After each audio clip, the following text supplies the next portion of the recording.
Welcome to my nightmare.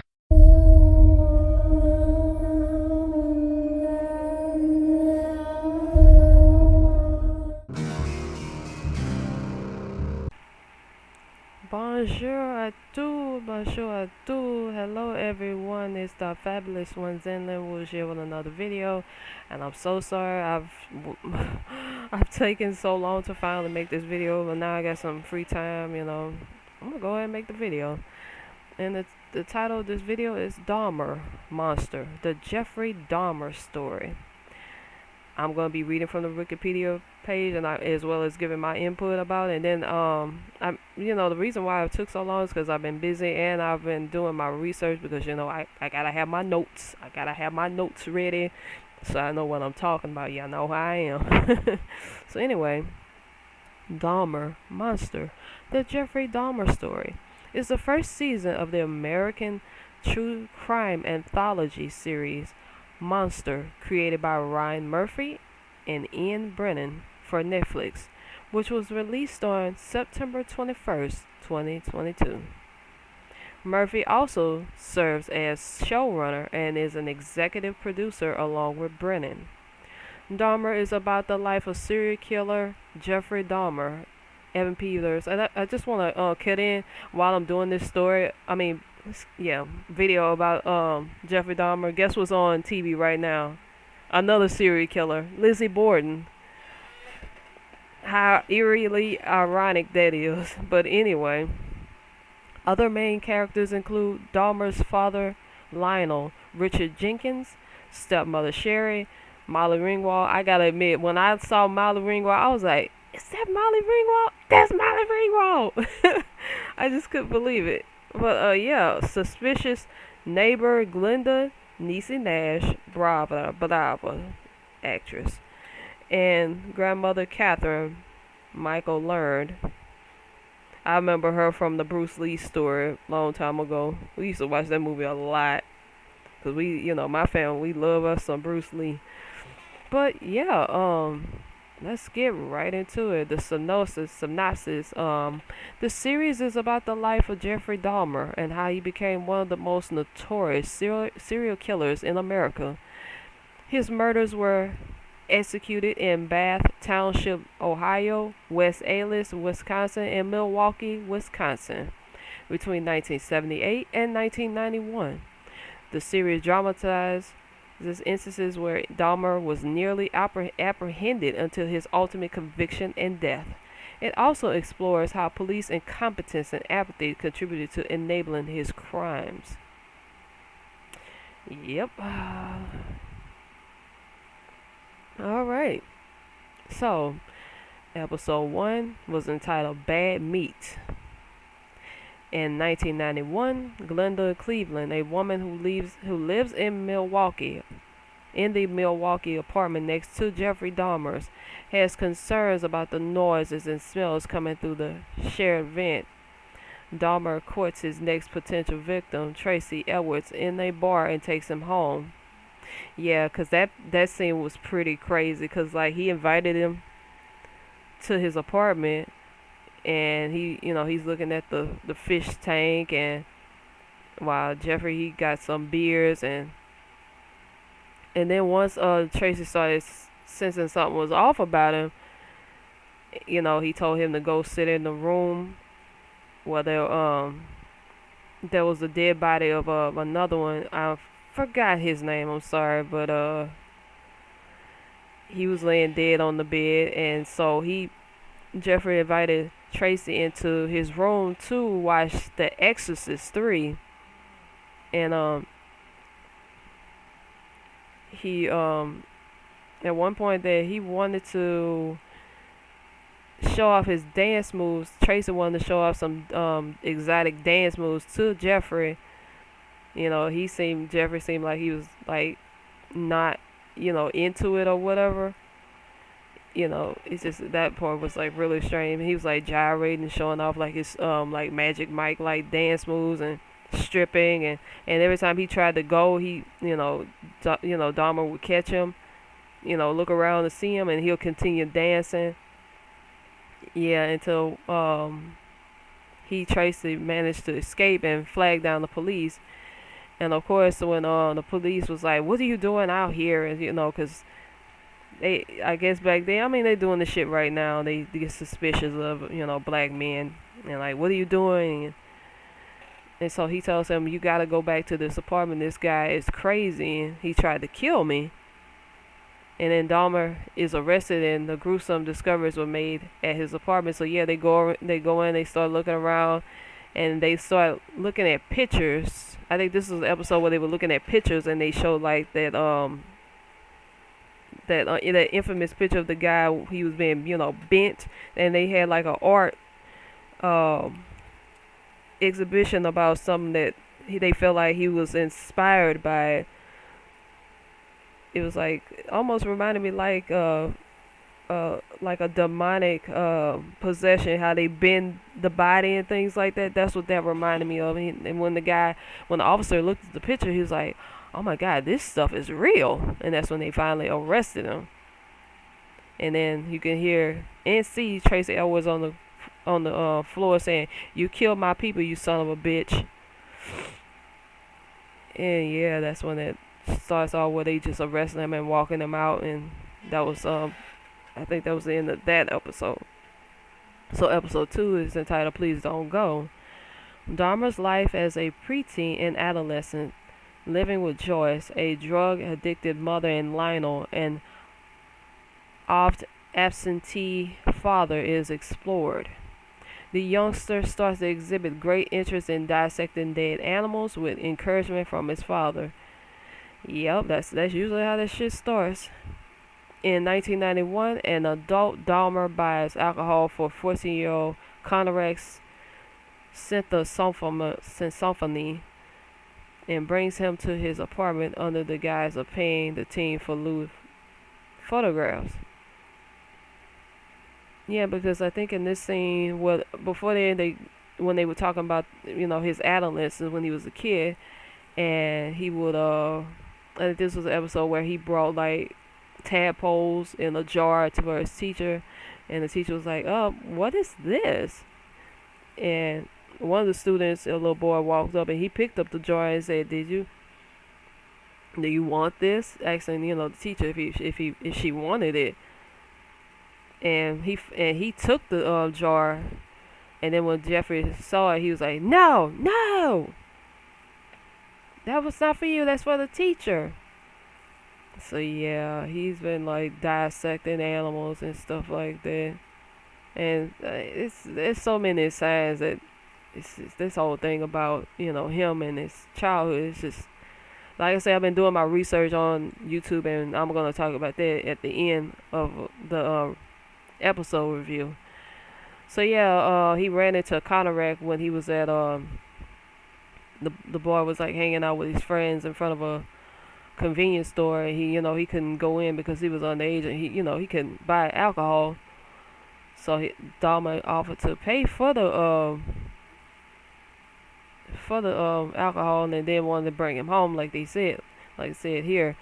And then so Dahmer drugs the teen, then experiments by using a power drill to drill into the boy's head because he wanted to make like zombies out of them. Because at one point he wanted to drill into the head, and he'll pull like chemicals in it.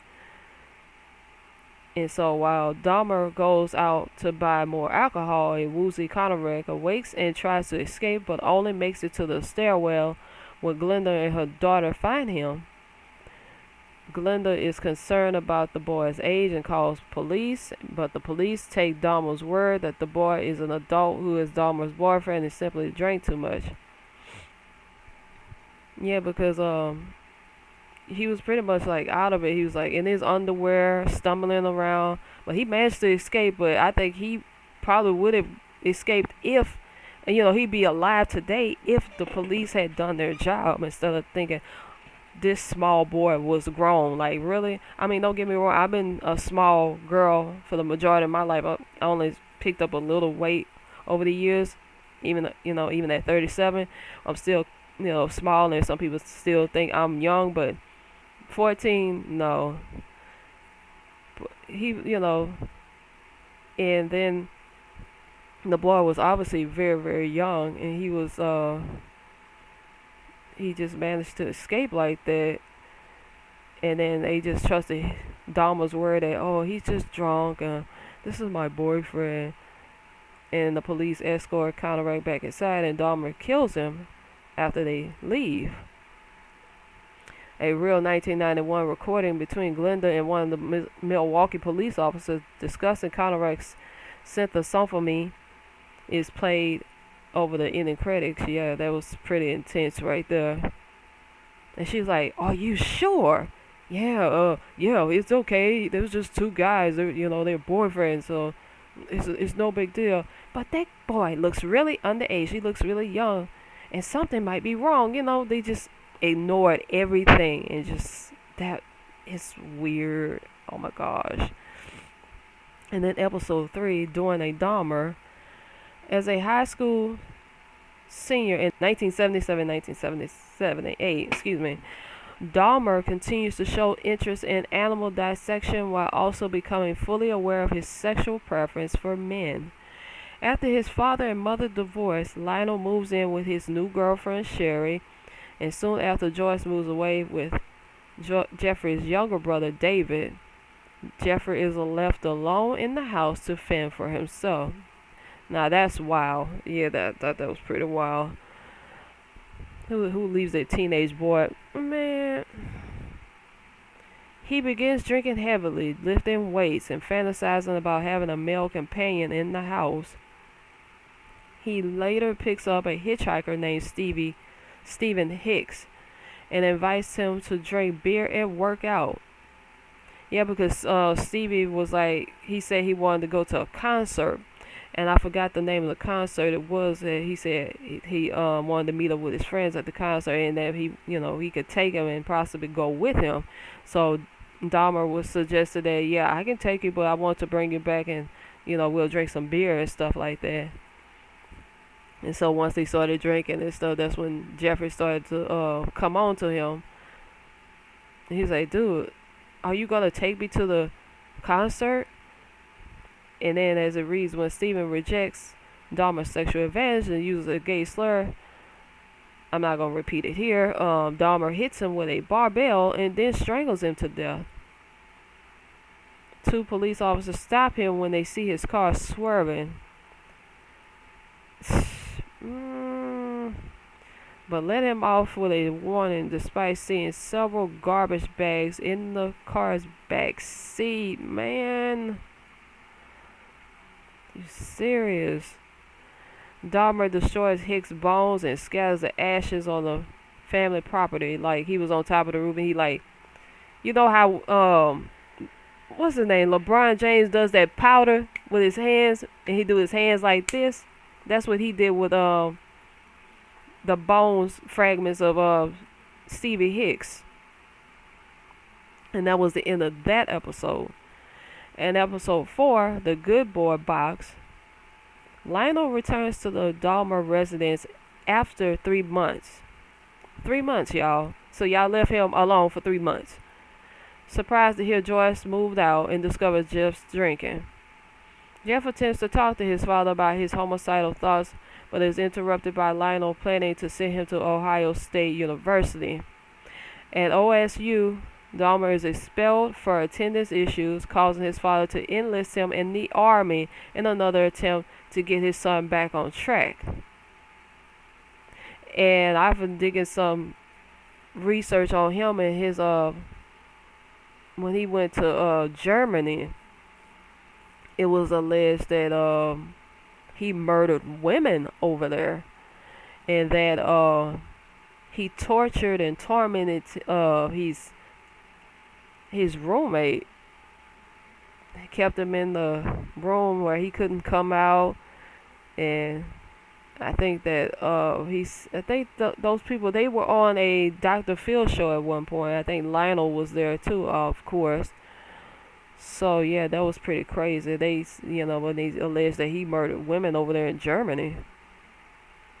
It wasn't alluded that he sexually assaulted them or not.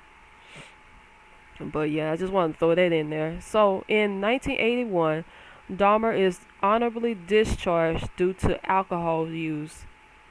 Lionel sends him to live with his grandmother Catherine. At her suggestion, Dahmer goes to a state fair where he gets drunk and is arrested for indecent exposure. So yeah, he started urinating on one of the machines, and everybody looking like, what the hell is he doing?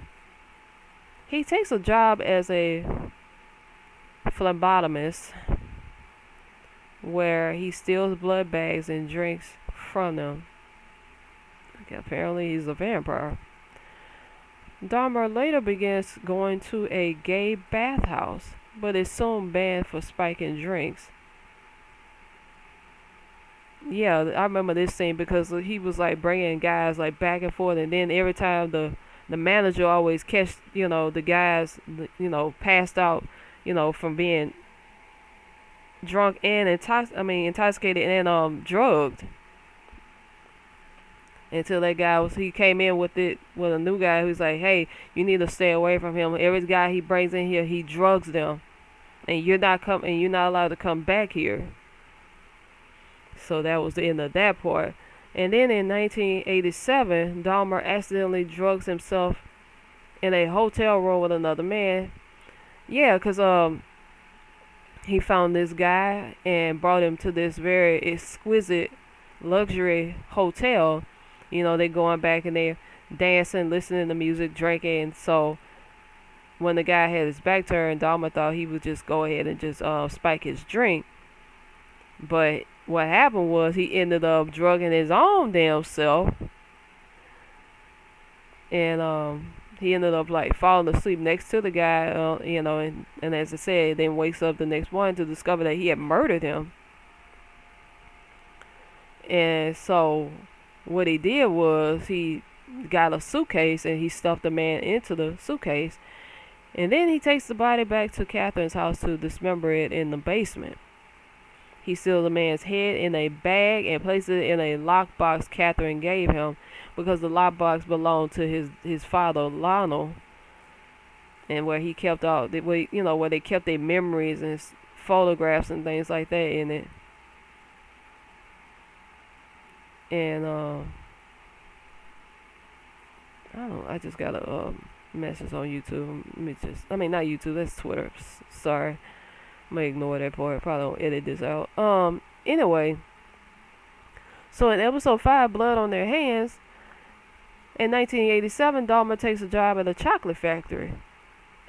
He begins to seek out victims with the conscious intention of killing, beginning a cycle of bringing men to Catherine's house, drugging them, strangling them to death, and dismembering them in the cellar. Oh, let me go back to the whole Stevie Nicks part. Hicks. I said Nicks. I'm sorry. That's the singer, Stephen Hicks.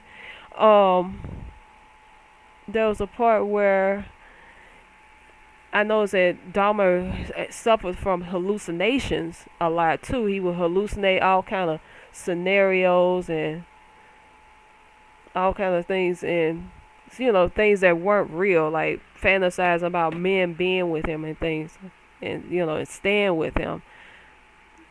It's just like I said, it's a lot to break down about him. He's a very, very complex person. So anyway, the smells coming from the cellar prompt a confrontation with Catherine and Lionel.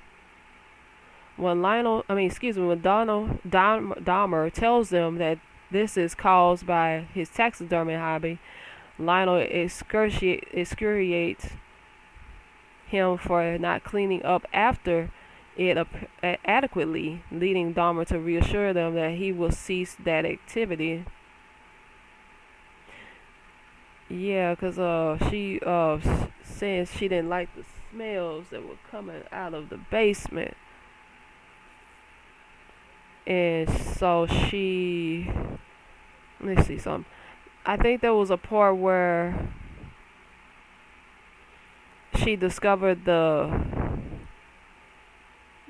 mannequin in his bedroom, and when she told him about, asking him why did he, when he asked her where's the mannequin, she tells him, well, I threw it out. And that's when he went ape shit about it, because there were scenes where he would just blow off at her. I mean, that's his grandmother. I mean, that's crazy. Oh, boy. Yeah. So Dahmer invites Ronald Flowers Jr., a man struggling with his car, to Catherine's house in an attempt to drug and kill him. After Flowers falls unconscious in her living room, Catherine finds him and forces Jeffrey to put him on a bus. Yep, I remember that scene too. After Flowers reports this to the police, they question Dahmer and Catherine. Okay, so let me go back. So, say they put him on the bus and he starts like, wobbly walking into like a field, and then he goes to a police station saying that this guy had drugged him and tried to kill him. And that's when, they questioned Dahmer and Catherine, but find no evidence to arrest him. So many chances. Dahmer is later arrested after another victim, Samsak's Sinthasomphony, Connery's older brother, escapes from him. Yeah, because they show the scene where he was like, again, like drugged, walking out of the Catherine's home. And Dahmer was like telling him to come back. He was like, "Screw you," and then he like walked on. He actually it's like he let him escape. So Dahmer is found guilty of sexual assault and sent to prison. Lionel writes a letter to the judge asking him to put Jeffrey in a treatment program for alcohol abuse, but the letter is ignored and he is released from custody a year later. Yes, a year later. Whew, so many chances. Episode 6, Silenced. In 1991, Tony Hughes, that's the guy I meant to mention earlier, his fate was made in the earlier episode where he was dead on the mattress in just his underwear. Tony Hughes makes a life for himself despite his deafness. I thought this episode was one of the best. There was character build. You got the know Tony and what it was like for him, his struggle with being deaf, and he didn't let that hinder him from enjoying his life despite the missed opportunities at employment he was having. He was trying to get a job, try to get into modeling and things like that, but it just wasn't working out. But he still kept a smile on his face. He stayed positive, and he had a positive mother who, she stood by him, supported him, along with his other siblings too. Don't let me not forget them too.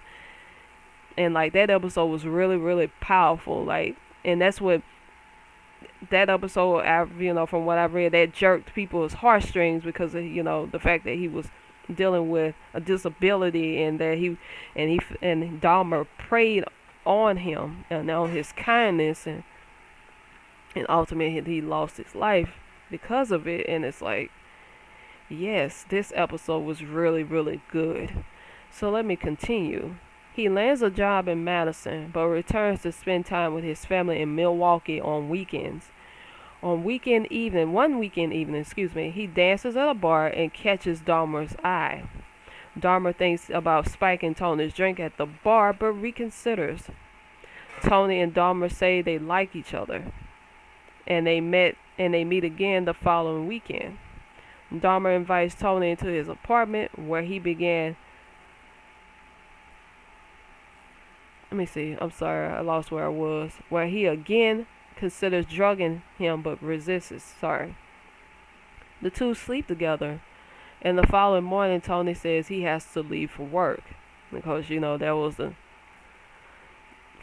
final nail in the coffin, because with him, Dahmer, he didn't want nobody to leave him, like nobody. So Dahmer gets a hammer but lets Tony go. However, when Tony returns with his keys, Dahmer kills him with the hammer. Tony's mother, Shirley, contacts police when her son has not checked in and missed work. They seemingly do nothing. So she posts missing person signs all over Milwaukee. As she does, she notices many other such signs near the gay bars. Yup. Oh yeah, that episode was something else. Very good acting by everybody involved, by the way. Episode 7, Cassandra. After Dahmer is arrested and news of his victims become public, there is widespread outrage with police among the victims' families, and particularly with Glenda Cleveland. She is most upset over the murder of Conrad, whom she tried to help before police returned him to Dahmer's apartment, and has been severely traumatized by listening to the noises, screams, and power tools coming from Dahmer's apartment. Dahmer's building is considered hazardous due to the chemicals he used to dissolve body parts. Yeah, because he had like a vat where he had like acid, and he had decomposing bones in there. The tenants are evacuated, forcing Glenda to get a motel room. Jesse Jackson takes an interest in the case due to the large number of black and brown victims, and he meets with Glenda, who tells him of the horrors she witnessed, including a time when an angry Dahmer served a sandwich made with human remains. Disgusted, Jackson vows to hold the Milwaukee police accountable for their oversights. Yeah, 'cause let's roll back a bit. The part where she mentioned the sandwich, yeah, he came over to try to reconcile with her, to assure her that nothing was going on and that he's a nice, friendly neighbor, and she just overreacted, and he tried to give her a sandwich. And he tried to, taunt her. He was like, eat it. I'll eat it later. Eat the sandwich. Why are you waiting on? Wait, just eat the sandwich. I said I'll eat it later. I love Niecy Nash, by the way. That was good. But that's crazy. So that was in that episode. And episode 8, Lionel. Lionel Dahmer is horrified by Dahmer and what he has done. Yeah. Because he didn't see signs when he was a child that something was wrong, but okay. With his wife, he deals with his demons, alternately blaming himself and Joyce. Jesse Jackson continues working on behalf of the victims' families. The 2 officers who were suspended over Conrad's case are reinstated. Yep, that's that privilege for you. Dahmer goes to trial after his insanity plea is denied. After he is sentenced to 15 life terms and victim statements are heard, Dahmer is given a chance to speak. He says he knows he is mentally ill and apologizes to the family. Lionel finds writing a book about being Jeffrey's father to be therapeutic. And then I think this was the episode where no, there was the next episode, but yeah, this episode was pretty crazy. And we're gonna move on to the next one. Episode 9, The Boogeyman. Family members of Dahmer's victims deal with grief, fear, sleeplessness, and nightmares. Yeah, because according to my research that I've been, watching, videos about them, they said that they were stuck in the courtroom for hours and they couldn't fall asleep. If they did, they get scolded at by the judge, and that was a pretty tough trial. It really was. So after convincing Shirley to sue Lionel Dahmer over the profits of his book, lawyer Joe Zilberg brings a $14 million lawsuit against the city of Milwaukee on behalf of the victims' families. And this was the episode where, we know the infamous testimony from, what's his name, Errol? I forgot. I think it's Errol, Errol. His sister, I believe, came up to the stand. She's like, Jeffrey, Satan, or whatever your name is, I hate you. And she storms towards him, screaming, wanting to, whoop his ass. Well, of course, that was like that scene, that reenactment was really good in this episode. They really nailed it. I know people were talking about nitpicking, saying the hairstyle and stuff like that, but that actress, she really did a good job reenacting that scene. But in prison, Dahmer begins receiving fan mail. Yeah, just like the what's his name, Charles Manson, just like Richard Ramirez, the Night Stalker. Yeah, some of them dudes even got married in prison to their fans. That's just wow. Yeah, you just y'all gotta look that up. It's they said it's some kind of disorder where people who have like a romantic interest and wanting to be with serial killers. I forgot what it's called. I'm sorry. Yeah, I should have wrote this down. But yeah, he started receiving fan mail with several people sending him money in exchange for autographed items. He obliges and send them back. Yeah, he was stuck in like a cell that kind of reminded me of that cell that Magneto was in. It looked similar to me. Yeah, I just wanted to lighten that part up. I'm sorry. And then the last and final episode, 10, God of Forgiveness, God of Vengeance. Because before then, there was a guy named Christopher Scarver, who we know now to be the man who killed Jeffrey Dahmer, as well as Jesse Anderson. Jesse Anderson was in prison for murdering his wife and then blaming two black men, saying that they killed her. I think he was trying to get insurance money from her or something like that. Gotta be careful with the type of people you deal with, y'all. It's crazy. Yeah, Christopher Scarver had been, looking at Dahmer, and because he was like, something is up with this guy, and so he decided. Did he watch him on TV? From what I remember, and he got like newspaper, and he was in the library. He looked at magazines and things like that. He was actually studying him because it was something about him that rubbed him the wrong way. And when he did his research, he's like, this crazy motherfucker murdered people and ate their remains. All because he was lonely. Yeah. So, after attending a church service in prison, Dahmer asks to be baptized near the same time as John Wayne Gacy execution. Yeah, they tied this in because while Dahmer was getting baptized, John Wayne Gacy was being executed via lethal injection because he serial killer too. He was they showed a scene where he lured a guy to his home, and I can't remember. I think, did he kill him or did he escape? I can't remember. I'm sorry. It's been months since I watched this show.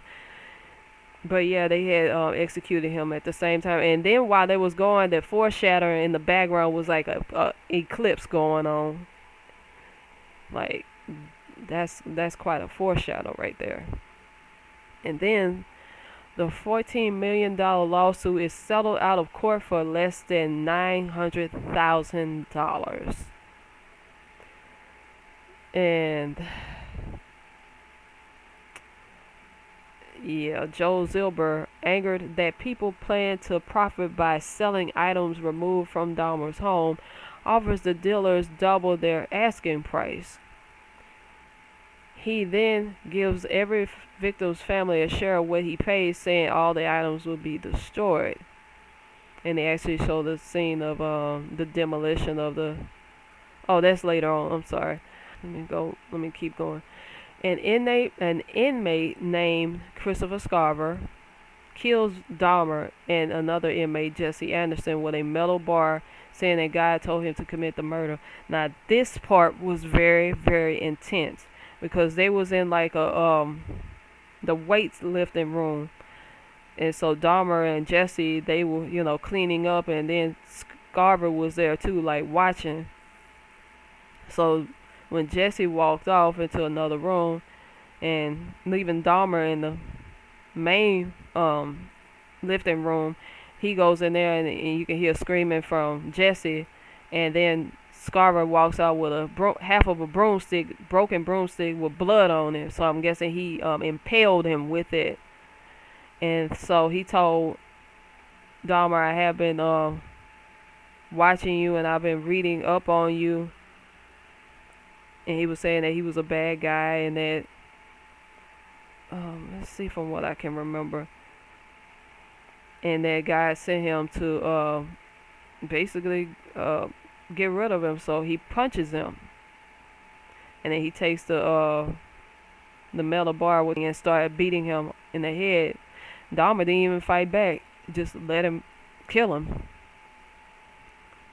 So, per Dahmer's wishes, his body is cremated. And no funeral is held, but his brain is kept for scientific research.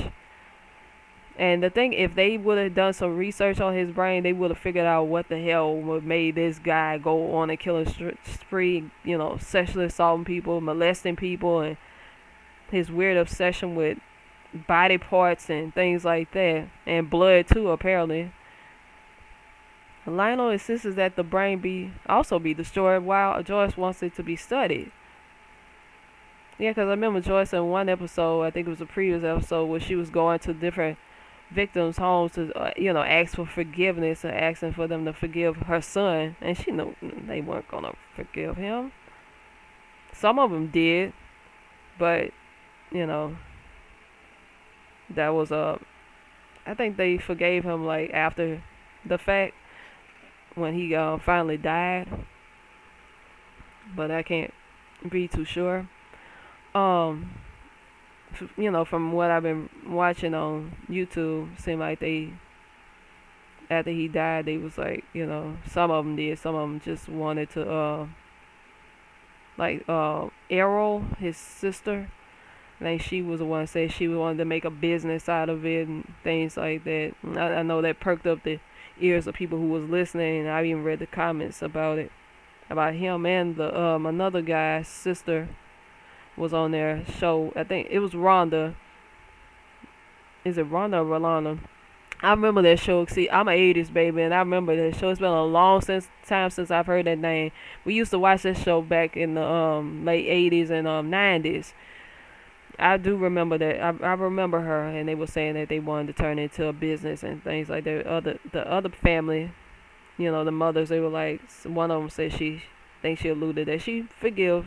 She didn't want to, Dahmer's parents know how she feels now when they lost their son.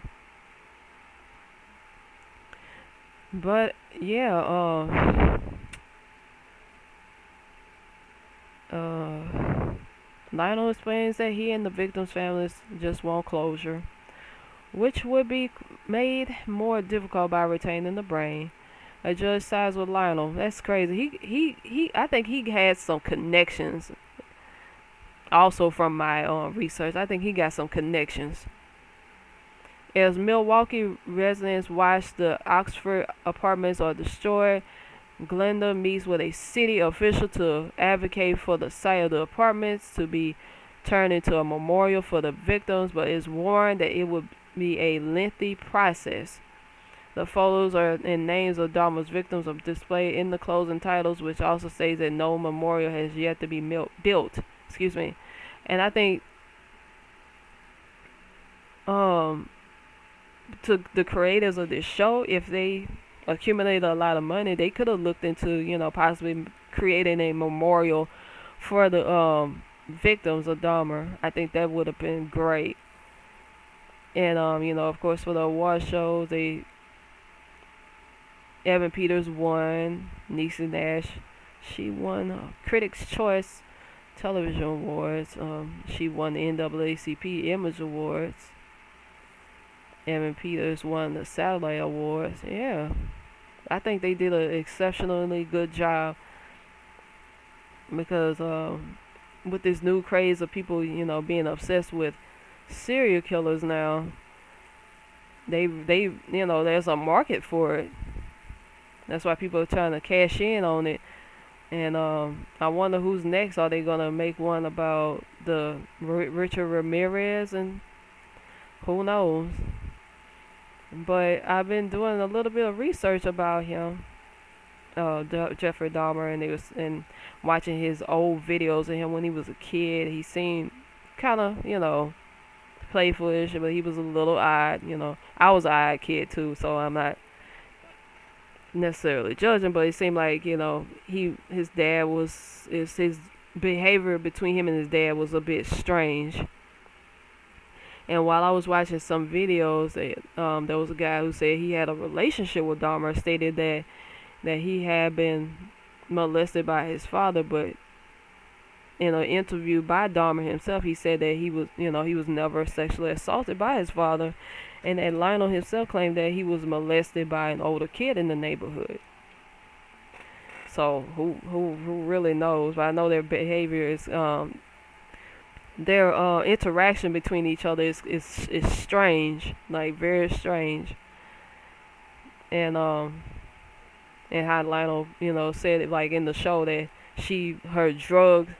the drugs she was taking during his pregnancy messed him up, and that he had to get like a surgery for what was that he needed a surgery for. He had to, and said that he wasn't the same after he had that surgery. Let me go to his page and see if I can find it. Surgery. He had it said that Dahmer had been an energetic and happy child, like I said, but became notably subdued after double hernia surgery shortly before his 4th birthday. Yep. And then they said that at an elementary school, Dahmer was regarded as quiet and timid. One teacher later recollected she detected early signs of abandonment. Yep. And then, so I'm going to read a couple of comments that somebody said in a video that Jeffrey didn't look like his dad, and he said, and another person made this comment saying that, one, Jeffrey has Lionel's weak mouth and droopy chin and massive muscular neck, sort of child's face attached to man's body supported by literally bodybuilder's neck. Muscular torso. Lionel made Jeff lift weights since Jeff was a child. 2, it is a common practice in Canaanite idol religions to sacrifice firstborn to Baal Moloch. Hence, you see massive amount of Hollywood celebrities, kids dying early, and multiple mass shooters, are turning out to be intelligence personnel's children. Yeah, because they were trying to say that, as I said before, that I think Lionel had some connections which kept Dahmer from being undetected, and basically saying that, let him do his crimes on his whenever he wanted to, and not arrest him and things like that. And then the comment said, continue with, however, the firstborn could be adopted. See how many kids of Hollywood celebrities are adopted. See how many die in freaking tragic circumstances. Sacrifice is a necessary component of progression on the power ladder. Cause one video said that he had invited his friends to the White House, and that's very similar to, and that's when the serial killer Ted Bundy popped up in my head, and John Wayne Gacy, because they had links to the White House, and that's why people would say that maybe they would like program to kill Manchurian candidates and things like that. That's very, very interesting. That's just a rabbit hole, you guys want to go down if you want to do your own research on it. And somebody said, another thing folks have mentioned about Dahmer is that he looks different in every photo. Did he have multiple personalities? That's actually something I wrote. Sorry. But yeah, I have noticed that in some of his pictures, he's like very, very good looking, and and other ones he looks like he looks older than he was, almost like he was a different person. Like he went from a 6 to like a 0. And I was shocked to find out that he actually had a prom date, and it was a girl. Because I guess some people say at the time he probably couldn't come out the closet and tell people he was gay or whatever. But and then she was on the talk show. When she talked about, she reminisced about. It seemed like she was happy about it. Like wow, I was Jeffrey Dahmer's dating girlfriend. Like, really, girl? But yeah, that was a strange interview. And then I also wrote, I had actually watched one of those behavioral channels. I forgot the name of it. It might have been the behavioral channel. And I agree with a lot of things that they said. They showed an interview of Dahmer with his dad and how his body language was in question, as I said before. And I noticed this too, of how he was leaning away from his dad and how his dad was watching him as he was talking. Because that's sure signs of like manipulation, when you have to watch people and watching what they're saying so you can cut in, which he did in that video, in that interview, where he would cut in and try to correct him when he would say things. So, and Jeffrey was like trying to be careful of what he was saying, almost like he was afraid to really talk about what's really wrong with him, That's not me trying to humanize him, because he was a terrible person. He murdered all these people. But I'm just saying, it seemed like he was trying to talk about what was wrong with him, but Lionel got to be right there. So yeah, it's a lot, man. It's a lot. But all in all, it was a great show, very interesting, and I'm looking forward to Netflix always comes with it when it comes to their programs. And this was worth a watch, not for the faint of heart for some people, but I suggest you not to eat while you watch this show, because they do have some scenes. And also, if you look it up, the actual crime photos and things, do not eat. And just a warning, just it's not for the faint of heart, because he did some things. And the thing about it, people saying that he had cameras in his apartment, and he had technology that wasn't available back then that there are now. And he said in the interview that those were fake prop cameras, to keep, so in case the people that he bring in, they'll know that he's watching them or something like that, he said. But I thought that was, like I said, it's a rabbit hole with him, and you guys can go check out, what's his channel? LOL Field and Love. And I think he updated another video about Jeffrey Dahmer. So you guys can go check it out. He's some good content on there. Well worth a listen and a watch. And he's got like a Patreon, even got a book. He promotes his book called Program to Kill: The Politics of Serial Murder. David McGowan, who unfortunately passed away November 23rd of 2015. But yeah, and then go join his forum. He, very informative information about serial killers that you probably will never see in like a documentary and things like that. They even said one time, one guy said Jeffrey grabbed his girlfriend titty. So this guy was like, I don't know. I know some people may think that may not be a big deal, but why would you grab a woman's titty? I don't know. Yeah. But anyway, I think this is all I have to say for this video. I hope you guys enjoyed it. Make sure you go check it out. Do your own research if this is a topic you wish to learn about.